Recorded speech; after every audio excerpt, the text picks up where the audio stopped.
Congress party का वर्चस्व धीरे धीरे सिकुड़ता जा रहा है। हाल ये है कि देश में जिन पार्टियों ने कांग्रेस पार्टी से निकलकर अपना वर्चस्व कायम किया, आज वही पार्टियां कांग्रेस पार्टी के लिए कड़े दावेदार के रूप में उभर कर आ रही हैं। कांग्रेस के 23 नेताओं ने तो शीर्ष नेतृत्व की धज्जियां उड़ा ही रखी है।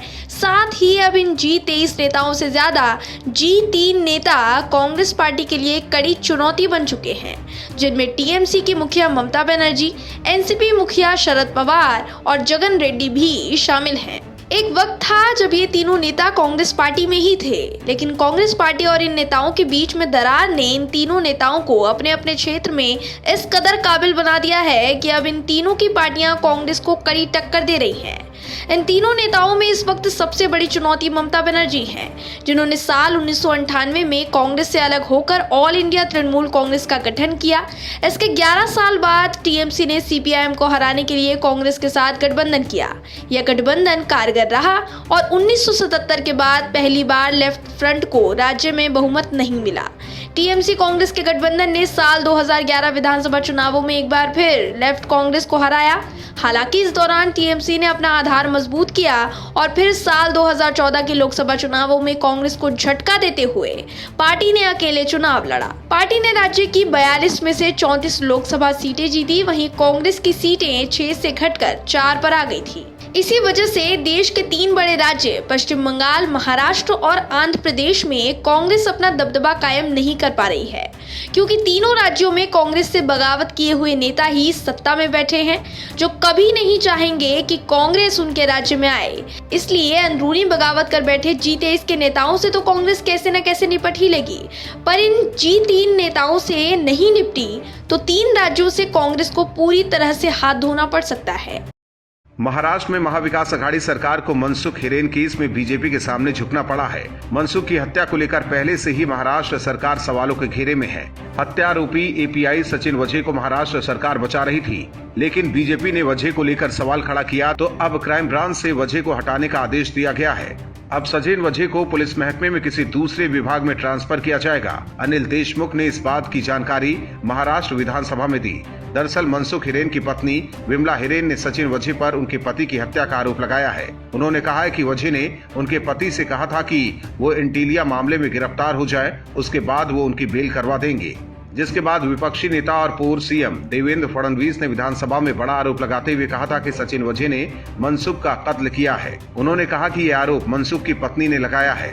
मनसुख की पत्नी ने ये भी सवाल उठाए हैं कि उस रात को आखिर वो घर से 40 किलोमीटर दूर क्यों गए। फडणवीस ने विधानसभा में ये भी कहा कि साल 2017 में एक एक्सटॉर्शन की एफआईआर दर्ज की गई थी, जिसमें से एक आरोपी खुद सचिन वझे भी थे। उन्होंने ये भी सवाल उठाया कि सचिन वझे को गिरफ्तार क्यों नहीं किया गया। महाराष्ट्र में नेता प्रतिपक्ष देवेंद्र फडणवीस ने मनसुख हिरेन मामले के जरिए मुंबई पुलिस पर निशाना साधा है। फडणवीस ने कहा कि मुंबई पुलिस एक गवाह की सुरक्षा नहीं कर सकी। मनसुख की हत्या मामले में एक शिवसेना नेता का भी नाम सामने आ रहा है। वहीं मनसुख मामले की जांच महाराष्ट्र एसआईटी कर रही है, जबकि एंटीलिया मामले की जांच एनआईए को सौंपी गई है। उद्धव सरकार ने एंटीलिया मामले की जांच एनआईए को सौंपने पर भी नाराजगी जताई थी।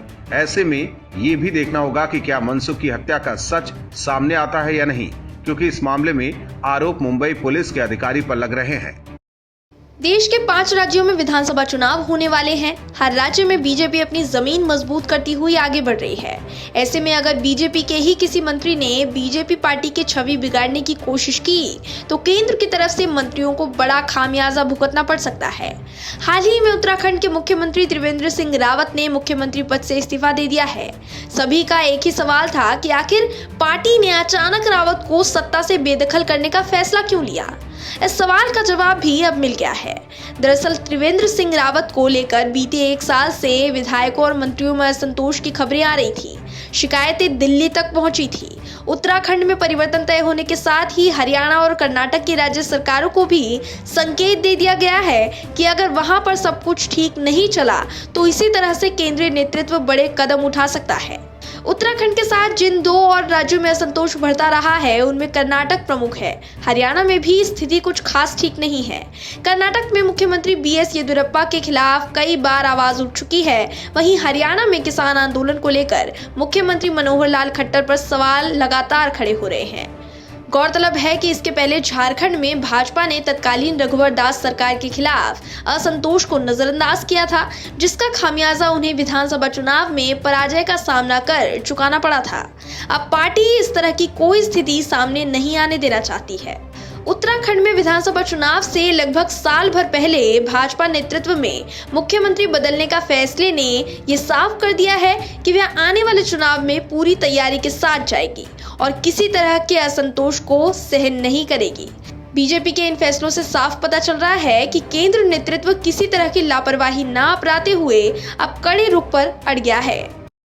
कृषि कानून के विरोध में चल रहे किसान आंदोलन को 100 दिन से ज्यादा हो गए हैं। वैसे तो इस आंदोलन में शामिल किसान अपने घर लौट गए हैं, लेकिन कुछ किसान अभी भी विपक्षी पार्टियों के इशारों पर बॉर्डर पर डटे हुए हैं। किसान आंदोलन में पहले ही फूट पड़ चुकी है। आंदोलन में शामिल अलग अलग किसान संगठन अपने राजनीतिक फायदे के लिए राजनीतिक दलों से साठगांठ कर चुके हैं। वहीं अब आंदोलन में शामिल किसानों के बीच अमीरी गरीबी की खाई नजर आ रही है। सिंघू बॉर्डर पर किसानों के बीच भेदभाव का नजारा दिख रहा है। अब जैसे जैसे गर्मी बढ़ रही है, किसानों के बीच भेदभाव बढ़ता जा रहा है। यहाँ कोई प्रदर्शनकारी एसी की ठंडी हवा में बैठकर शाही तरीके से कृषि कानूनों का विरोध कर रहा है। वहीं दूसरी ओर कुछ ऐसे प्रदर्शनकारी भी यहाँ नजर आ रहे हैं जिन्हें टेंट पर पराली की छत बनाकर गर्मी को मात देनी पड़ रही है। कोई यहाँ लग्जरी गाड़ियों में घूमने आ रहा है तो कोई ट्रॉली के नीचे दोपहर गुजार रहा है। गरीब तबके के प्रदर्शनकारियों के टेंट में पंखे लगे हुए हैं, जबकि अमीरों के टेंटों में एसी। गरीबों के टेंटों में पानी की बोतलें रखी हैं, जबकि अमीर प्रदर्शनकारियों के टेंटों में ठंडे पेय की भी सुविधा है। बढ़ती गर्मी से बचने के लिए प्रदर्शनकारी अब झोपड़ी नुमा टेंट बनाने लगे हैं। इन टेंटों में प्लास्टिक के टेंटों के मुकाबले कम गर्मी लगती है, इसलिए वो इसी का इस्तेमाल करते नजर आने लगे हैं। सिंघू बॉर्डर पर अब यही नजारा देखने को मिल रहा है।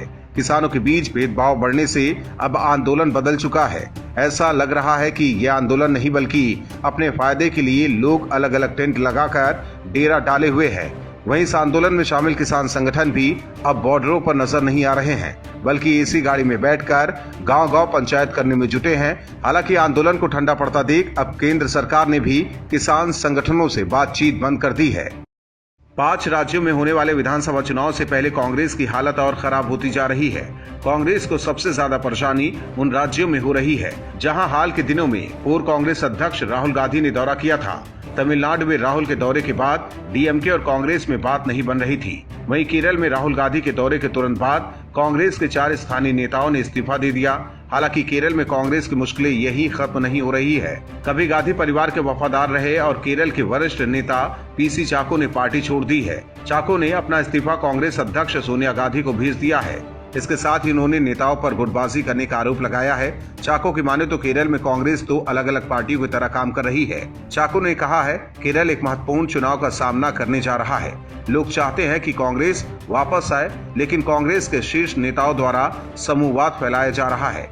मैंने आलाकमान से इसे समाप्त करने की अपील भी की, लेकिन हाईकमान दोनों समूहों द्वारा दिए गए प्रस्ताव पर सहमत है। इससे पहले राहुल गांधी के संसदीय क्षेत्र वायनाड में कांग्रेस के 4 प्रमुख नेताओं ने पार्टी से इस्तीफा दे दिया था। हालांकि कांग्रेस इस संकट को हल करने के लिए सुधाकरन सहित वरिष्ठ नेताओं की एक फौज तैनात की है। बावजूद इसके नेताओं के इस्तीफे देने का सिलसिला जारी है और अब पीसी चाको ने इस्तीफा देकर कांग्रेस को विधानसभा चुनाव से पहले बहुत बड़ा झटका दिया है। गौरतलब है कि 140 सदस्यीय केरल विधानसभा के लिए 6 अप्रैल को चुनाव होना है। Bureau report, OMH news. और भी वीडियोस देखने के लिए चैनल को सब्सक्राइब करें और बेल आइकन को दबाएं।